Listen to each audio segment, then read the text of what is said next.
ಆತ್ಮೀಯ H16 news ಅರ್ಥಾತ್ ಹೇ ಸೀತಾರಾಮಗೆ ಸ್ವಾಗತ. ನಾನು ನಿಮ್ಮವ MI ಅಥವಾ ಮಲ್ಲಪ್ಪ ಜೋತಾವಾರ್. ಆದ್ಮೇಲೆ ಈಗ ತಾವು ದಿನ ಸುದ್ದಿಗಳನ್ನ ಅದರ ಜೊತೆಗೆ ವಿಶೇಷತೆಗಳನ್ನ ನೋಡ್ತಾ ಹೋಗಿ ವಿಶೇಷ ಈ ಮೊದಲನೇ ಸುದ್ದಿಯನ್ನು ನೋಡಿ. ಸರ್, ಈಗ ಒಳ ಮೀಸಲಾತಿ ಬಗ್ಗೆ ಯಾಕಂದರೆ BJP ಸರ್ಕಾರ ಇದ್ದಂಥ ಸಂದರ್ಭದಲ್ಲಿ 15% ಇರುವಂಥ SC ಕಮ್ಯುನಿಟಿ 17% ರಿಸರ್ವೇಷನ್ ಹೆಚ್ಚು ಮಾಡಿದ್ದೀವಿ. ST ಸಮಾಜದ ಬಹುದಿನದ ಕನಸು, ಭಾಳ ದಿನದ ಹೋರಾಟ ಇತ್ತು. 3% ಇದ್ದಿದ್ದು 7.5% ಮಾಡಬೇಕನ್ನೋದು, ಅದು 7% ಮಾಡಿದ್ದೀವಿ. ಆದರೆ ಇವತ್ತು ಸರ್ಕಾರ ಅದೇ 17 ಇದ್ದದ್ದು 15 ಮಾಡಿ, ಅದೇ 7 ಇದ್ದದನ್ನು 3 ಕೀಳಿಸಿದ್ದು ದೊಡ್ಡ ಅನ್ಯಾಯ ಅದು. ಯಾಕಂದ್ರೆ ಎಲ್ಲ ಕಡೆ ಹೇಳ್ತಾರೆ ಕಾಂಗ್ರೆಸ್ ಪಕ್ಷ ಅಂತಂದರೆ, ಕಾಂಗ್ರೆಸ್ ಸರ್ಕಾರ ಅಂದರೆ ಹಿಂದುಳಿದವರದ್ದು, ದಲಿತರ, ಅಲ್ಪಸಂಖ್ಯಾತರ ಪಕ್ಷ ಅಂತ ಹೇಳ್ತಾರೆ. ಮತ್ತು ಹಿಂದುಳಿದ ದಲಿತರಿಗೆ ನೀವೇನು ಒಳ್ಳೇದು ಮಾಡಿದ್ರಿ? ಈ ದಲಿತರಿಗೆ ಎಲ್ಲರೂ ಏನು ಹೇಳ್ತಿದ್ರು, BJP ಅಧಿಕಾರಕ್ಕೆ ಬಂದ ತಕ್ಷಣ ಸಂವಿಧಾನವನ್ನು ಚೇಂಜ್ ಮಾಡ್ತದೆ, ರಿಸರ್ವೇಷನ್ ತೆಗಿತಾರೆ ಅಂತ ಎಲ್ಲರೂ ಹೇಳ್ತಿದ್ರು. ಅದೇ BJP ಅವ್ರ ಅಧಿಕಾರದಾಗಿದ್ದಾಗ 15 ಇದ್ದು 17% ರಿಸರ್ವೇಷನ್ ಹೆಚ್ಚು ಮಾಡಿದರು. 3% ಇರುವಂಥ ST ರಿಸರ್ವೇಷನ್ನು 7% ಹೆಚ್ಚು ಮಾಡಿದರು. ಈಗ ಯಾರು ತೆಗೆದ್ರು? ಕಾಂಗ್ರೆಸ್ ಅವರೆಲ್ಲ ತೆಗೆದರು. ಅಂದರೆ ಕಾಂಗ್ರೆಸ್ಸು ವೋಟ್ ಬ್ಯಾಂಕಿಗೋಸ್ಕರ ಮೋಸ ಮಾಡೋದು ಬಿಟ್ಟರೆ ದಲಿತರಿಗೆ ಮೋಸ ಮಾಡೋದು ಇದುವರೆಗೂ ಏನೂ ಮಾಡಿಲ್ಲ. ಭಾಷಣದಾಗ ಅಷ್ಟೇ ಬದನೆಕಾಯಿ ತಿನ್ನಿಸ್ತಾರೆ ಹೊರತಾಗಿ ನಿಜ ತಟ್ಟೆಯಲ್ಲಿ ಅವ್ರು ಏನೂ ಬಡಿಸಂಗಿಲ್ಲ. ಅವ್ರಿಗೇನಿದ್ರು ST ಅವರು ಬೇಡಿಕಂತ ಇರಬೇಕು, ಅವ್ರು ಬಂದಾಗ ಅಪ್ಲಿಕೇಶನ್ ಕೊಟ್ಕೊಂತ ಇರಬೇಕು, ಅವ್ರ ಮನೆಗೆ ಒಳ್ಳೆ ಜಾಬ್ ಸಿಗಬಾರ್ದು, ಒಳ್ಳೆ ಎಜುಕೇಷನ್ ಸಿಗಬಾರ್ದು. ಯಾವಾಗಾರ ಓಣಿಗೆ ಹೋದಾಗ ನನಗೆ ಮನೆ ಆಗಿಲ್ಲ ಅಂತ ಕೇಳೋದು ಬಿಟ್ಟರೆ ಬೇರೆದು ಆಗಬಾರ್ದು ಅನ್ನೋ ಉದ್ದೇಶ ಕಾಂಗ್ರೆಸ್ ಇದೆ. ಇದಕ್ಕೋಸ್ಕರ ಕೋರ್ಟಲ್ಲಿ ಸರಿಯಾದಂಥ ಹೋರಾಟ ಮಾಡಲಾರ್ದೇ, ಕೋರ್ಟಲ್ಲಿ ಯಾವುದು ದಾವೆ ಮಾಡಲಾರ್ದೇ, ಸುಮ್ಮನೆ ಒಂದು ಸ್ಟೇನು ವೆಕೆಂಟ್ ಮಾಡಿಸೋದಾಗಲಾರ್ದೇ ಇವತ್ತು ಈ ಪರಿಸ್ಥಿತಿಗೆ ತಂದು ನಿಲ್ಸಿದೆ. ನಿಜಕ್ಕಿದು ಮೊನ್ನೆ ಭಾಳ ನಾಚಿಗೇಡಿನ ವಿಷಯ. ಮತ್ತು ನಾನು ಸಮಾಜಕ್ಕೊಂದು ಮಾತು ಹೇಳ್ತೀನಿ, ಯಾವ ರಾಜಕಾರಣಿಗಳು ನಂಬಿ ಯಾವ ಸಮಾಜದವರು ಯಾವ ಪಕ್ಷನೂ ಹೇಳ್ತೀನಿ, ಯಾವ ಪಕ್ಷನೂ ನಂಬಿ ಇರಬಾರ್ದು. ಇವತ್ತು ದಲಿತರು ಯಾವ ಥರ ಹೋರಾಟ ಮಾಡಿದ್ರೆ ಅವರಿಗೆ ಬಲಗೈ ಸಮಾಜಕ್ಕೆ ಎಡಗೈ ಸಮಾಜಕ್ಕೆ 5.25 ಕೊಟ್ಟರು ಅವರು. ಆ ಥರ ST ಸಮಾಜನೂ, ವಾಲ್ಮೀಕಿ ಸಮಾಜವೂ ಮತ್ತು ST ಸೇರುವಂಥ ಎಲ್ಲರೂ ಸ್ವಯಂ ಪ್ರೇರಿತವಾಗಿ ಹೋರಾಟ ಮಾಡಿದ ಮಾತ್ರ ನ್ಯಾಯ ಸಿಗ್ತದೆ. ಯಾರೋ ಒಬ್ಬರು ರಾಜು ಗೌಡ್ರು ನಂಬಿ ಹೋರಾಟ ಮಾಡಿದ್ರೆ, ಯಾರೋ ಒಬ್ಬರು ಸತೀಶ್ ಜಾರಕಿಹೊಳಿ ಅವ್ರಿಗೆ ನಂಬಿ ಹೋರಾಟ ಮಾಡಿದ್ರೆ, ಯಾರು ಶ್ರೀರಾಮುಲು ನಂಬಿ ಹೋರಾಟ ಮಾಡಿದ್ರೆ ಸಾಧ್ಯ ಇಲ್ಲ. ಯಾಕಂದರೆ ನಮ್ಮ ಅಧಿಕಾರಕ್ಕೆ ಆಸೆಗೆ ನಾವು ಸಮಾಜನ ಬಲಿ ಕೊಟ್ಟು ಬಿಡ್ತೇವೆ. ಸಮಾಜ ಉದ್ಧಾರ ಆಗಬೇಕು, ಸಮಾಜ ಹೇಳಿಗೆ ಆಗ್ಬೇಕು, ಯುವಕರು ಎಲ್ಲರೂ ಜಾಗೃತ ಆಗ್ಬೇಕಂತ ಯುವಕರು ಹೋರಾಟ ಮಾಡಿದಾಗ ಮಾತ್ರ ನಮ್ಗೆ ನ್ಯಾಯ ಸಿಗ್ತದೆ. ಇದು ದೊಡ್ಡ ವಾಲ್ಮೀಕಿ ಸಮಾಜಕ್ಕೆ, ST ವರ್ಗಕ್ಕೆ ದೊಡ್ಡ ಅನ್ಯಾಯ ಆಗಿದೆ. ಈ ಅನ್ಯಾಯದ ವಿರುದ್ಧ ಜನರು ಸಿಡಿದೇಳುವಂಥ ಒಂದು ಕೆಲಸ ಬರುವ ದಿನದಲ್ಲಿ ಮಾಡ್ತಾರೆ.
ನಾವೇನು ಮಾತು ಕೊಟ್ಟಿದ್ದೇವೆ 23ರಲ್ಲಿ ಅದರ ಪ್ರಕಾರ ಸರ್ಕಾರ ಅವರ ಜನರ ಸೇವೆಯನ್ನು ಮಾಡೋದಕ್ಕೆ ಕಾರ್ಯಕ್ರಮಗಳನ್ನು ಕೊಟ್ಟಿದ್ದೇವೆ.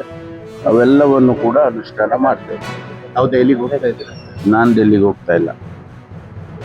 ಆಗಾಗ ದಲಿತ ಸಿಎಂ ಕೇಳಿ ಬರ್ತಾ ಇತ್ತು.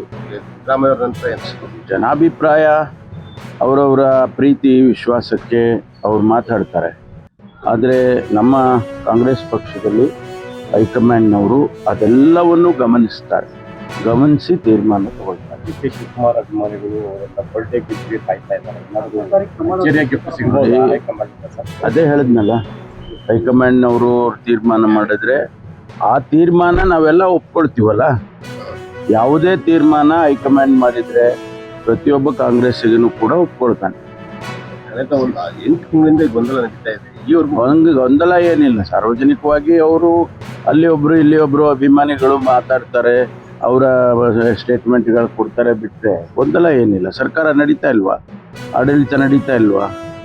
ಕಾರ್ಯಕ್ರಮಗಳು ನಡೀತಾ ಇಲ್ವಾ? 4 ಲಕ್ಷ ಕೋಟಿ ನಾವು ಬಜೆಟ್ ಕೊಟ್ಟಿದ್ದೀವಲ್ಲ, ಅದೆಲ್ಲ ಕಾರ್ಯಕ್ರಮಗಳು ಯಾವುದು ನಿಂತಿಲ್ಲ ಅಲ್ಲ. ಕಮಿಟ್ಮೆಂಟ್ ಬಗ್ಗೆ ಮಾತಾಡ್ತಾರೆ. ಗ್ಯಾರಂಟಿ ಕಾರ್ಯಕ್ರಮಗಳು ನಡೀತಾ ಇದ್ದಾವೆ. ಕಮಿಟ್ಮೆಂಟ್ ಅದೇ ನೋಡಿ, ನಾನು ಅದಕ್ಕೆ ಹೇಳಿದ್ದೆ, ಹೈಕಮಾಂಡ್ನವ್ರಿಗೆ ಗೊತ್ತು, ನಮಗೇನು ಗೊತ್ತಿಲ್ಲ. ಹೈಕಮಾಂಡ್ ಸ್ಪಷ್ಟೀಕರಣ ಕೊಟ್ಟಿಲ್ಲ ಅಂದ್ರೆ 5 ವರ್ಷ ಮುಂದುವರಿಬಹುದು ಸಿದ್ದರಾಮಯ್ಯ ಅವರೇ ಅಂತ ನಾವು ಹೇಳಿದ್ದೀವಿ. Thank you. ಈ ಕಡೆ ಸರಿ. ಗುಂಡ್ಲುಪೇಟೆ ತಾಲೂಕಿನಲ್ಲಿ ಟಿಪ್ಪರ್ ಹಾವಳಿ ಸಾಕಾಗಷ್ಟು ಹೆಚ್ಚಾಗ್ಬಿಟ್ಟಿದ್ದಾವೆ. ಇದ್ರ ವಿರುದ್ಧ ನಾವು ಹೋರಾಟಕ್ಕೆ ಕುಂತಿ ಮತ್ತು ನಮಗೆ ಡಿ ಸಿ ಅವರು ಹೇಳಿದ್ದಾರೆ, ಇದನ್ನು ನಿಷೇಧ ಮಾಡ್ತೀವಿ, ಆದಷ್ಟು ನಮಗೆ ಹೊರ ರಾಜ್ಯಕ್ಕೆ ಹೋಗೋಂಥ ಗಡಿ ಸಂಪತ್ತುಗಳನ್ನ ನಿಲ್ಲಿಸ್ಕೊಡ್ತೀವಿ ಅಂತ ಮನವಿ ಕೊಟ್ಟಿದ್ದಾರೆ. 1 ತಿಂಗಳ ಟೈಮು ತಗೊಂಡಿದ್ದಾರೆ.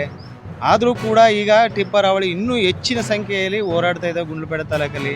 ನಿನ್ನೆ ಕೂಡ ಈ ನಮ್ಮ ಬಸ್ ಸ್ಟ್ಯಾಂಡ್ ಮುಂಭಾಗನೇ ಒಂದು ಆಕ್ಸಿಡೆಂಟ್ ಆಗಿದೆ. ಏನಂದರೆ ಈ ಥರ ಏನಾದ್ರು ಆಕ್ಸಿಡೆಂಟ್ಗಳು ಈ ಥರ ಹೆಚ್ಚುತ್ತಾ ಇದ್ದರೆ ಮುಂದೆ ಒಂದು ದಿನ ಸಾಮೂಹಿಕ ನಾಯಕತ್ವ ಕರ್ನಾಟಕ ರಾಜ್ಯ ರೈತ ಸಂಘ ಹಾಗೂ ಹೊನ್ನೂರು ಪ್ರಕಾಶನ ನೇತೃತ್ವದಲ್ಲಿ ನಾವು ಗುಂಡ್ಲುಪೇಟೆ ತಾಲೂಕಿನಲ್ಲಿ ಉಗ್ರವಾದ ಹೋರಾಟವನ್ನು ನಾವು ಕೊಂಡಬೇಕಾಯ್ತದೆ. ಇದನ್ನ ನಾನು ಈ ಮುಖಾಂತರ ಎಚ್ಚರಿಕೆಯನ್ನು ಕೊಡ್ತಾ ಇದ್ದೀನಿ. ನಮಸ್ಕಾರ. ಬರ್ಗಿ ಮಹೇಶ್. ಆತ್ಮೀಯ H16 ನ್ಯೂಸ್ ಅರ್ಥಾತ್ ಹೇ ಸೀತಾರಾಮಗೆ ಸ್ವಾಗತ. ನಾನು ನಿಮ್ಮವ MI ಅಥವಾ ಮಲ್ಲಪ್ಪ ಜೋತಾವಾರ್. ಆದ್ಮೇಲೆ ಈಗ ತಾವು ದಿನ ಸುದ್ದಿಗಳನ್ನ ಅದರ ಜೊತೆಗೆ ವಿಶೇಷತೆಗಳನ್ನ ನೋಡ್ತಾ ಹೋಗಿ. ವಿಶೇಷ ಈ ಮೊದಲನೇ ಸುದ್ದಿಯನ್ನು ನೋಡಿ.